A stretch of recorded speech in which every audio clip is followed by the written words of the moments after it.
अऊज़ु बिल्लाहि मिनश शैतानिर रजीम। बिस्मिल्लाहिर रहमानिर रहीम। अस्सलामु अलैकुम वरहमतुल्लाहि वबरकातुहू। आज मैं आपको सूरतुल कौसर हर्फ बहर्फ तर्जमे के साथ इंशाअल्लाह सिखाऊंगा और साथ इसकी आसान तफसीर भी बताऊंगा। और इस बैकग्राउंड का वाक़या भी आपको पता होना चाहिए कि सूरत क्यों नाजिल हुई थी, आखिर इसके नाजिल होने का सबब क्या था। तो हुआ यूँ था कि रसूलुल्लाह सल्लल्लाहु अलैहि वसल्लम के घर में रसूलुल्लाह का छोटा बेटा वफ़ात पा गया था, क्योंकि रसूलुल्लाह के तमाम बच्चे यानी 3 बच्चे थे जो तीनों बचपन में ही फ़ौत हो गए थे। तो इसलिए रसूलुल्लाह सल्लल्लाहु अलैहि वसल्लम के लड़के नहीं थे, तो बचपन में फ़ौत हो गए थे। तो एक बच्चा जब आखिरी फ़ौत हुआ तो इर्द गिर्द जो कबाइल थे या इर्द गिर्द के जो लोग थे वो बड़ी खुशियाँ मनाने लगे, ख़ासकर मुशरिकीन मक्का। वो ये खुश होकर बाज़ारों में जाकर मिठाइयाँ बांटने लगे और एक दूसरे को मुबारक देने लगे कि देखें रसूलुल्लाह सल्लल्लाहु अलैहि वसल्लम जो अपने आप को नबी कहते हैं, उनके यहाँ तो औलाद भी नहीं हो रही, अगर होती है तो वो ख़त्म हो जाती है, गोया उनकी नस्ल तो ख़त्म हो गई है। अब ये वो सिनेरियो क्रिएट कर रहे थे, लोगों को जाकर बाज़ारों में मिठाइयाँ खिला रहे थे मुशरिकीन मक्का, और ख़ुश हो रहे थे बड़े कि देखो मोहम्मद सल्लल्लाहु अलैहि वसल्लम की तो औलाद ही नहीं रही। तो जब ये सिनेरियो क्रिएट हुआ, लोग इधर उधर बातें करने लगे, तो उस मौके पर अल्लाह ताला ने रसूलुल्लाह सल्लल्लाहु अलैहि वसल्लम को तसल्ली दी।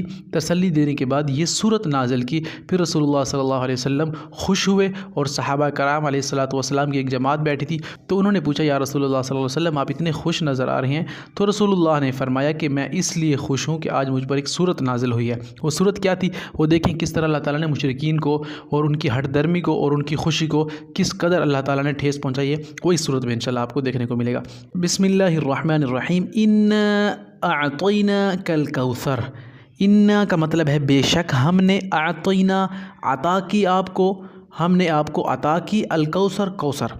अब इन का मतलब मैंने आपको शुरू में समझाया देता ना, इन फैक्ट से याद करना है आपने। इन्ना यकीनन बेशक तहकीक, तो इसका मतलब इन अलिफ आ रहा है ना, तो ये हम की मीनिंग दे रहा है। इन्ना बेशक हमने दिया, अतईना का अता किया हमने आपको, अता से निकला है ना, आपकी अता है अल्लाह ताला की अता की तरह, अल्लाह ताला की अता है। कोई कहता है ना कि यार आपके पास इतना माल हो, कहता है कि अल्हम्दुलिल्लाह अल्लाह की अता है। तो अता करदा चीज़ को अतईना से ताबीर किया गया है। इन्ना अतईना बेशक हमने अता की आपको, काफ का मतलब आपको आ रहा है, तो हमने आपको अता की अल कौसर, या मिला के पढ़ेंगे तो कल कौसर।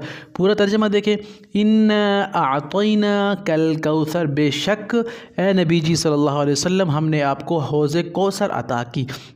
अब कौसर का मतलब मुफस्सिरीन यहाँ पर दो लेते हैं। एक ये कि खैर कसीर के मीनिंग में आती है कि इंतहाई खैर अता फरमाई, आप सल्लल्लाहु अलैहि वसल्लम को सरापा खैर हैं। और दूसरा इसका मीनिंग जो मुफस्सिरीन ये करते हैं, उलमा मुहद्दिसीन मुफक्किरीन मुज्तहिदीन, कि ये सूरत जहाँ कौसर का मीनिंग दे रही है, इसका मतलब है रसूलुल्लाह सल्लल्लाहु अलैहि वसल्लम क़यामत के दिन लोगों को हौज़े कौसर से पानी दे रहे होंगे, अपने उम्मतियों को जिन्होंने रसूलुल्लाह सल्लल्लाहु अलैहि वसल्लम की सुन्नत के इत्तिबा और कुरान पर अमल किया था। उनको जब प्यास का शिद्दत का आलम होगा तो रसूलुल्लाह सल्लल्लाहु अलैहि वसल्लम उनको अपने हाथ से हौज़े कौसर का पानी पिला रहे होंगे। तो ये दोनों मीनिंग है। जो एक्यूरेट मीनिंग उसी सिनेरियो पर फिट होता है वो ये है कि खैर कसीर अता कर दी अल्लाह ताला ने। जब मुनाफिकीन आप सल्लल्लाहु अलैहि वसल्लम को कह रहे थे कि हम आप तो अबतर हो गए, आप तो नऊज़ुबिल्लाह आपके तो औलाद ही नहीं रही, तो खुश हो रहे थे ना, तो अल्लाह ताला ने रसूलुल्लाह को तसल्ली दी और फरमाया ए नबी जी आप घबराइए नहीं, बेशक हमने आपको खैर कसीर अता फरमा दी, इतनी खैर अता फरमा दी जिसका जिक्र इंशाल्लाह मैं आपको आगे समझाता हूँ। तो पहले तर्जमा वाइज समझ लें, इंशाल्लाह आपको बड़ी समझ आएगी आगे। इन्ना बेशक हमने आतईना अता किया, उर्दू में लफ्ज़ इस्तेमाल होते हैं, हमने अता की अल कौसर हौज़े कौसर या खैर कसीर, इंतहाई खैर अता फरमा दी हमने आपको। फसल्ली पस आप ए नबी जी, फ़ा का मतलब पस आएगा, फसल्ली फ़सल नमाज से निकला है, सल्ली मुसल्ला नमाज पढ़ने से, अस्सलातु खैरुम मिनन नौम और अक़ीमुस्सलात आतुज़ ज़का, सला का लफ्ज़ इस्तेमाल हो रहा है ना। पस फ़ा का मतलब पस आ रहा है, स्वाद लाम सल्ला से निकला है, पस नमाज पढ़िए, हमने आपको हौज़े कौसर अता कर दिया। अब आपने क्या करना है नबी जी, पस नमाज पढ़िए, नमाज पढ़िए, फसल्ली पस नमाज पढ़िए, ले रब्बिका, लाम का मतलब लिए आएगा, रब्बिका अपने रब के लिए, फसल्ली ले रब्बिका अपने रब के लिए नमाज पढ़िए, वनहर और क़ुरबानी कीजिए। अब इस को समझिए ये क्या है। अल्लाह ताला ने उनका जवाब एंड वाली जो आयत है उसमें दे दिया है मुशरिकीन मक्का को और काफिरीन को जो रसूलुल्लाह को झुठला रहे थे। वो अगली आयत में इंशाल्लाह सारा सिनेरियो आपके लिए बिल्कुल आसान हो जाएगा। तो फसल्ली पस ए नबी जी आप नमाज पढ़िए लिरब्बी का अपने रब के लिए वनहर और क़ुरबानी कीजिए। अब ये जो वनहर लफ्ज़ इस्तेमाल हो रहा है ना तो आपके लिए तो मुश्किल हो जाएगा कि इसे कैसे याद करें। तो आपने क्या करना है तो ख़ुद सिनेरियो क्रिएट कीजिए कि ये कौन सी नमाज हो सकती है जिसके बाद क़ुरबानी की जाती है। तो ज़ाहिर है ईद उल अज़हा है, बकरा ईद है जिसके ऊपर नमाज के बाद फ़ौरन क़ुरबानी की जाती है। तो आप नमाज के बाद बाकी मकामात पर है अक़ीमुस्सलात व आतुज़ ज़कात है, नमाज अदा करो ज़कात अदा करो। तो यहाँ पर फसल्ली यानी नमाज पढ़िए अपने रब के लिए और वनहर क़ुरबानी कीजिए। अब वनहर का मीनिंग आपको कभी भी नहीं भूलेगा क्योंकि यहाँ पर आ रहा है नमाज पढ़िए अपने रब के लिए और फिर क़ुरबानी कीजिए। तो अल्लाह ताला ने नबी करीम सल्लल्लाहु अलैहि वसल्लम को इन दो आयतों में खुशखबरी सुनाई है कि हमने आपको बड़ी खैर कसीर अता फरमा दी है। तो आपने अब ये करना है शुक्र अदा करने के लिए नमाज पढ़ते रहना है। ली रब्बी का अपने रब के लिए वनहर और क़ुरबानी कीजिए। अगली आयत में आपको समझ आ जाएगा कि अल्लाह ताला ने मुशरिकीन को क्या जवाब दिया है। इन्ना बेशक वही आ रहा है इन फैक्ट से आपने इसे जहन में रखना है। इन्ना बेशक शानिआ का दुश्मन आपका, शानी दुश्मन से आपने जहन में रखना है। शीन आ रहा है ना इसमें तो इसी को आपने अपने दिमाग में कहीं ना कहीं लिंक कर देना है। शानिआ का दुश्मन आपका, का मतलब आपका आ रहा है ना, तेरा जैसा तुझसे का मीनिंग मैं का देता है आपको। तो आपने इसे जहन में रखना है। इन्ना बेशक या इन फैक्ट यकीनन शानिया का दुश्मन आपका हुवल वही, हुआ वही, ठीक है। हुआ हुमा हुम हिया हुमा हुना, चलो ग्रामर की तरफ हम नहीं चलते लेकिन मैं आपको यहाँ पे समझा रहा हूँ। हुआ का मतलब वो या वही। तो क्या हुआ इन्ना शानिया का बेशक आपका दुश्मन हुवल अबतर, हुवल वो या वही कर लें, अबतर जड़ कटा। अब अबतर बदतर से निकला है, इंतहाई बदतर, फ़लाँ शख्स बहुत ज़्यादा बदतर है, यानी बदतर से मतलब बद से भी ज़्यादा तर है, यानी बदतर की कंपैरेटिव डिग्री है, इंतहाई बदतर है।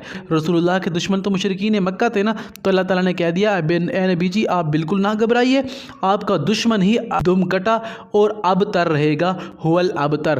तो ये सारी चीज़ें क्रिएट किया करते थे और रसूलुल्लाह सल्लल्लाहु अलैहि वसल्लम को कहा करते थे कि नाउज़ बिल्लाह आपके तो औलाद नहीं है। लेकिन अल्लाह ने कहा ए नबी जी घबराने की कोई बात नहीं है। इन्ना अतैना कल कौसर, हमने आपको हौज़े कौसर अता कर दी, ऐसी खैर कसीर अता फरमा दी जो आपका नाम क़यामत तक बाकी रहेगा और इनका नाम कट जाएगा, मिट जाएगा, गंदे अल्फाज में याद किया जाएगा। फसल्ली लिरब्बिका वनहर, आप अपने रब के लिए नमाज पढ़िए और क़ुरबानी कीजिए, इनकी बिल्कुल टेंशन ना लीजिए। इन्ना शानिअका हुवल अबतर, बेशक जो ये आपका दुश्मन है ये अबतर और जड़ कटा रहेगा, इसकी नस्ल मिट जाएगी और दुम कटा रहेगा। तो आज आप देख लें जितने भी मुशरिकीन मक्का के नाम हैं सारे रसूलुल्लाह की वजह से ज़िंदा हैं, अगर हैं भी तो बुरे अल्फाज में याद किए जाते हैं, कोई औलाद है उनकी नहीं है। लेकिन रसूलुल्लाह सल्लल्लाहु अलैहि वसल्लम की औलाद में से देखे सയ്यद मौजूद हैं, आज भी मौजूद हैं सയ്यद। तो ये दलील है रसूलुल्लाह सल्लल्लाहु अलैहि वसल्लम के खैर कसीर की। तो हमें सबक मिलता है कि जब अल्लाह ताला हमें कोई भी नेमत दे तो हमें उस पर शुक्र अदा करना चाहिए। तो ये बहुत ज़बरदस्त सूरत है, बहुत आसान सूरत है, मैंने आपके सामने रख दी है। अगर आपको इसकी समझ आ गई है तो आप इसे ज़रूर शेयर करें, दोस्तों के साथ भी शेयर करें, फैमिली ग्रुप्स में भी शेयर करें, ताकि जितने लोग देखेंगे इस किस्म की तफसीर को, पढ़ेंगे, समझेंगे, अमल करेंगे, उसका सब हमें और आपको क़यामत तक मिलता रहेगा। मिलते हैं नेक्स्ट वीडियो में। अस्सलामु अलैकुम वरहमतुल्लाहि वबरकातुहू।